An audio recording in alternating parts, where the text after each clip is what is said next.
지수가 발표되자마자 미국 시장도 오르고 대만 시장도 오르고 일본 시장도 오르고 하물며 중국 시장마저도 오르고 있는데 우리 시장만 오늘 된서리를 맞았습니다. 27포인트 넘게 떨어졌고요. 이것은 무슨 의미인지를 우리가 한번 곰곰이 생각해 볼 필요가 있겠죠, 그죠?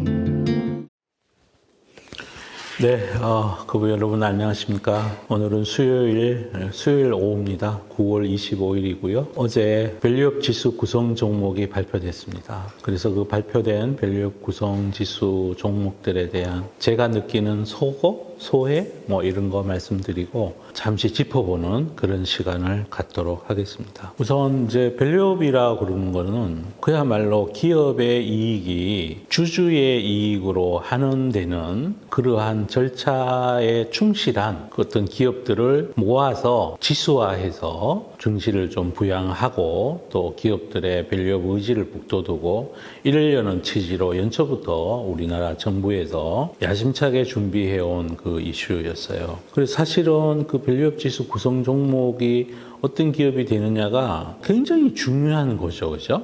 아마 외국인 투자가들도 눈여겨보고 있었을 거고, 저도 되게 눈여겨보고 있었어요. 저는 그동안 이제 늘 밸류업이라 하는 것은 기업에서 안정적으로 이익을 창출하고, 특히 현금을 창출할 수 있고, 그 현금을 가지고 적정 금액을 유보하고, 적정 금액은 재투자하고, 그 중에 일정 부분을 자사주를 매입 소각하든가 주주에게 배당으로 주는 것, 그것이 밸류업이에요. 그럼 그걸 잘하는 기업을 밸류업 지수 종목으로 구성을 해야 될 거 아닙니까? 그래서 사실은 기대를 많이 하고 있었고 외국인들도 그걸 많이 쳐다보고 있었겠죠. 그런데 어제 발표된 편입 종목들의 면면을 보면 정말 실망을 금할 수 없는, 영업에서 현금 활동이 꾸준히 창출되지도 않고 반대로 시장에서 끝없이 유상증자를 해서 그냥 회사의 욕심대로 설비 투자를 지속해 나가겠다는 그런 기업들도 포함되어 있고, 영업에서 창출된 현금 흐름을 가지고 배당을 열심히 주고 자사주를 사는 기업은 빠져있는 기업들도 많이 있고, 그래서 이 밸류업이란 취지를 무색해 하는 듯한 그런 기업들도 다수 포함되어 있어요. 그래서 저는 많이 아쉽다. 그래서 아마 외국인 투자자들도 이걸 보면 좀 앵그리 세일 정도 하지 않을까, 화가 나서 주식을 좀 팔지 않을까, 이런 우려를 어제 저녁에 했었습니다. 근데 아니나 다를까 오늘 외국인 투자가들이 주식시장에서 많이 주식을 팔았죠. 그래서 이제 본인들의 의사를 표현한 거죠.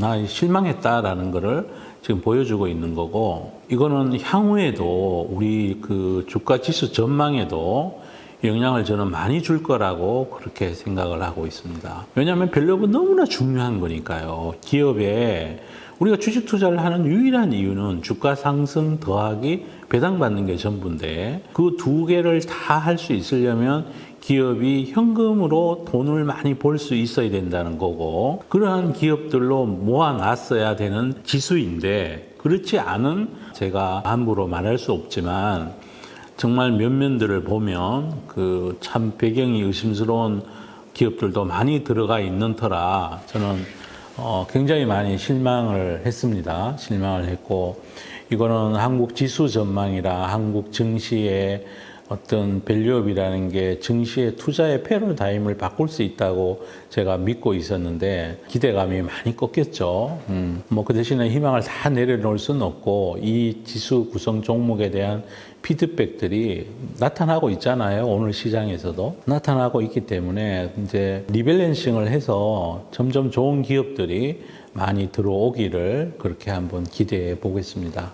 어쨌든 어떤 지수 상승에, 그리고 시장 상승에 어떤 좋은 마중물이 됐어야 되는데, 지수가 발표되자마자 미국 시장도 오르고 대만 시장도 오르고 일본 시장도 오르고 하물며 중국 시장마저도 오르고 있는데 우리 시장만 오늘 된서리를 맞았습니다. 27포인트 넘게 떨어졌고요. 이것은 무슨 의미인지를 우리가 한번 곰곰이 생각해 볼 필요가 있겠죠, 그죠?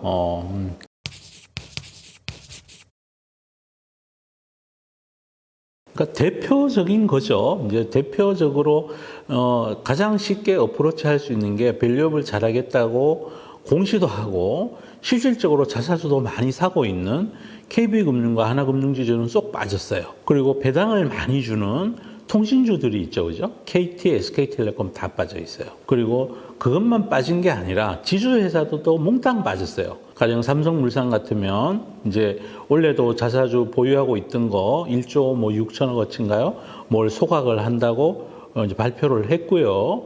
그리고 배당에 대한 것도 이제 계획을 발표하고 그렇게 하는 기업들은 쏙 다 빠졌어요. 그 빠진 자리를 영업활동에서 현금을 잘 창출하지도 못하는 회사들로 채워져 있어요. 그리고 이거는 그러니까 자사주 소각, 매입 소각 가능성 더하기 배당 가능성 두 개를 합한 게 밸류업인데 이 두 개를 원활히 할 수 있으려면 영업에서 돈을 많이 벌고 있어야 되고 그 다음에 밸류에이션이 낮아야 되는데 거기에 해당되는 기업들 중에 빠진 기업이 상당수가 있고 이거하고 전혀 관계없는 엉터리 같은 기업들도 많이 들어가 있다는 거예요. 그래서 시장에서는 실망했다는 거고 그리고 시장에서 실망한 거는 우리가 눈으로 확인할 수는 없잖아요. 그죠? 누구나 뭐 의견이 서로 다를 수 있는 거니까. 그런데 외국인이 많이 팔잖아요. 그 관련된 주식을 막 소위 말해서 오늘 가격 상관없이 막 팔기 시작했단 말이에요. 이거는 그 좀 우려스러운 지점이죠. 이러한 현상이. 그게 이 밸류업 지수 구성에 대해서 투자자들이 불만이 많다는 거를 실질적으로 보여주고 있는 에비던스죠. 저도 함께 어제 그 지수 발표된 걸 보고도 이건 좀 이상하다. 이게 뭐지? 그런 막 의심이 들 정도로 참 이상한 거였어요. 그리고 금융사들도 보면 편입되어 있는 금융사들도 오너가 없는 회사들은 두 개 회사밖에 안 들어가 있어요. KB금융이나 하나금융지주는 빠져 있어요. 몽땅 빠져 있고 나머지는 다 오너가 있는 금융회사. 물론 그 회사들도 이제 주주환원을 열심히 하죠. 주주환원을 KB나 하나금융지주보다도 적게 하고 주주환원뿐이 아니라 밸류에이션도 그 두 개 회사보다 더 높고 그것뿐이 아니라 자사주 소각하는 비율도 전체 발행 주식 대비한 비율도 훨씬 낮은 회사들이 심지어 소각 발표도 안 한 회사들까지 곧 들어가 있어요. 잘못됐죠. 저는 잘못됐다고 생각해요. 그 외에도 뭐 산업재 그다음 뭐 그런 쪽에 그다음에 커뮤니케이션 섹터예요. 커뮤니케이션 섹터가 통신주도 포함되어 있거든요. 인터넷 기업도 들어가 있고 거기 보시면 주가 막 엄청 떨어지고 자사주는 뭐 그런 거 전혀 관계없는 회사 이익도 줄어들고 있는데 그런 회사를 또 슬그머니 거기 들어가 있고 정작 굉장히 안전하고 밸류업 가능성이 높은 안정적인 이익을 창출하는 KT나 SK텔레콤은 쏙 빠져 있어요. 또 NC소프트는 들어가 있고 그 다음에 또 SM도 들어가 있어요. JYP엔트도 들어가 있어요. 그런데 업종 대표적으로 할 수 있는 하이브는 빠져 있고 KT, SK텔레콤은 또 빠져 있어요. 답답한 일이죠. 아마 외국인 투자가들이 봤을 때는 이걸 보고 일본에도 밸류업 지수 같은 게 있잖아요. 일본하고 비교해 봤을 거예요. 정말로 진짜 너무한다 싶었을 겁니다.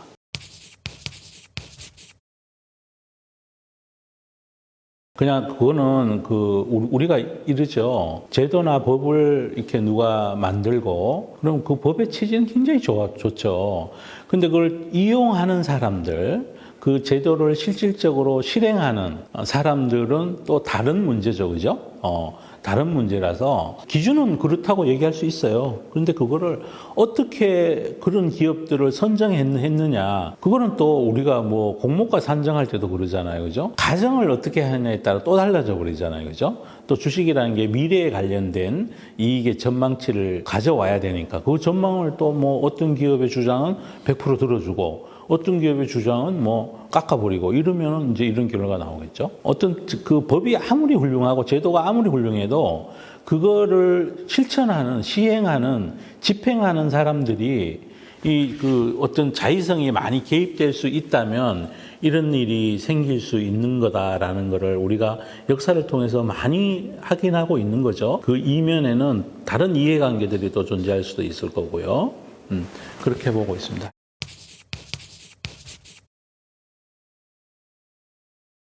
저는 좋을 거라고 생각을 했었는데요. 정말로 그 우량하고 ROE가 높고 미래의 현금 창출 능력이 뛰어나면서 자사주를 매수하고 배당을 늘릴 수 있는 기업으로 선정됐더라면 오늘 우리 시장이 한 2,700원 갔겠죠.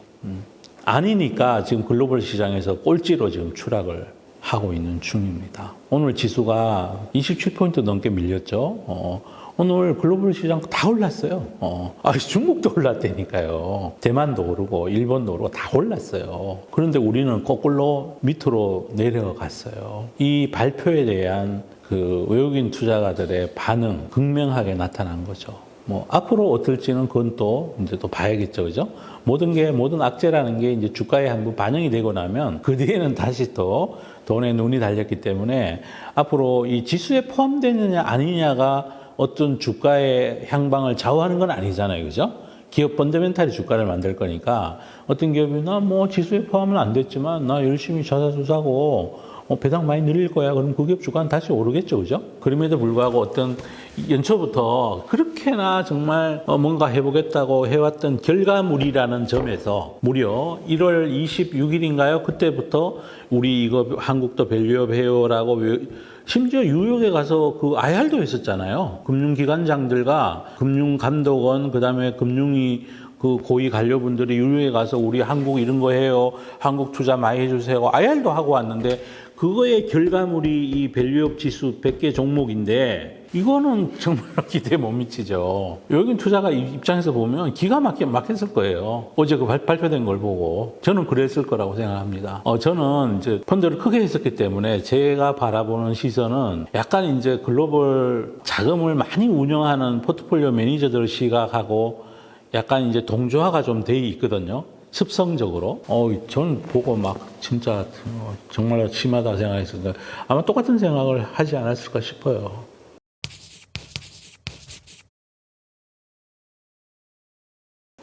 우리 그분님들 정말로 우리가 이런 투자 환경에서 투자를 그동안 해오고 있었고요. 옛날에도 이런 일이 많았었기 때문에 저는 이렇게 생각해요. 그냥 새삼스러울 것도 없는 것 같다. 이건 주어진 환경이다. 그 대신에 우리는 이제 투자를 왜 하냐 하면 투자는 돈 벌려고 하는 거예요. 그러면 투자 환경이 더 좋은 쪽으로 우리가 옮겨가고 자산 배분을 하고 다는 아니더라도 각자 성향에 따라서 투자 환경이 훨씬 좋은 나라. 이왕이면 밸류업 지수 비슷한 거를 안 만들어도 기업들이 밸류업을 다 하고 또 그걸 감독하는 그 정부의 단위에서도 엄격하게 관리하고 시장에 대한 평가도 밸류업을 잘하는 기업에 대한 평가가 후한 그런 그 투자 환경이 있는 쪽으로 우리가 자산 배분을 하셔야 됩니다. 이거는 이게 내가 대한민국을 사랑하고 안 사랑하고 이 문제랑은 전혀 별개의 문제예요. 여러분이 투자하고 있으면서 어떤 기업의 운명과 여러분의 운명을 같이 할 이유는 없는 거잖아요. 나라의 운명과 나의 운명을 같이 하는 거에 대해서는 저도 그럴 생각이 많고 그럴 거예요. 우리나라가 잘못되면 저도 고통을 받을 거고 그럴 텐데 투자는 대한민국 정부에 하는 게 아니잖아요, 여러분. 어떤 기업의 주식을 사는 건데 그 기업의 운명하고 나의 운명을 같이 할 필요는 없는 거잖아요. 그래서 잘 살피셔서 내가 투자하고 있는 기업이 안정적으로 영업이익을 내는지 이익을 내고 있지 않는지 심지어 미국의 기업들은 어떤 비즈니스 기회가 생기더라도 현재 자기 자본 대비한 이익률 ROE보다가 높은 수익이 기대되지 않으면 투자를 안 합니다. 아예 안 하고 그 돈으로 자사주를 사서 소각시켜 버려요. 그러면 그게 수익은 고정되어 있는데 자기 자본이 줄면 ROE가 증가하겠죠, 그죠? 그렇게 해서 ROE를 늘려서 주가를 올린단 말이죠. 회장님의 매출의 크기 그 욕심보다가 주주들의 이 EPS 증가를 더 중요하게 생각하는 나라의 경영자들이 있는 반면에 어떤 나라에서는 EPS고 뭐고 난 상관없고 증자를 많이 해서라도 ROE가 낮아지더라도 매출의 규모로 10대 재벌에 들어갈래, 50대 재벌에 들어갈래 그걸 목표로 삼는 경영자가 있는 나라도 있다는 거예요. 우리 그분님들 그걸 명심해서 꼭 내 돈을 벌어주는 기업에 투자를 하시기를 바랍니다. 우리가 투자를 하는 건 나를 위해서 하는 거지 회장님을 위해서 하는 거 아니잖아요. 나라를 위해서 하는 건 아니고 나라를 위해서 하는 거는 우리가 낸 세금으로 정부에서 어떤 뭐 기업에 대한 보조금을 주고 세액을 깎아주고 연구개발비 지원하고 그건 우리가 낸 세금으로 그분들이 해주시는 거고 우리 그분님들은 세금 많이 내기 위해서라도 내 계좌를 불려야 된다고요. 자, 그렇게 하시길 바랍니다. 오늘 제가 밸류업 때문에 좀 많이 부글부글하고 있는 중입니다. 혹시나 이제 특정 기업이나 그런 거에 대한 호흡 불호는 제가 없다는 거 어떤 말씀드리고 영상을 여기서 마치도록 하겠습니다. 살아남으셔야 됩니다. 정말로 속지 말으셔야 되고요. 여기까지 하겠습니다. 감사합니다.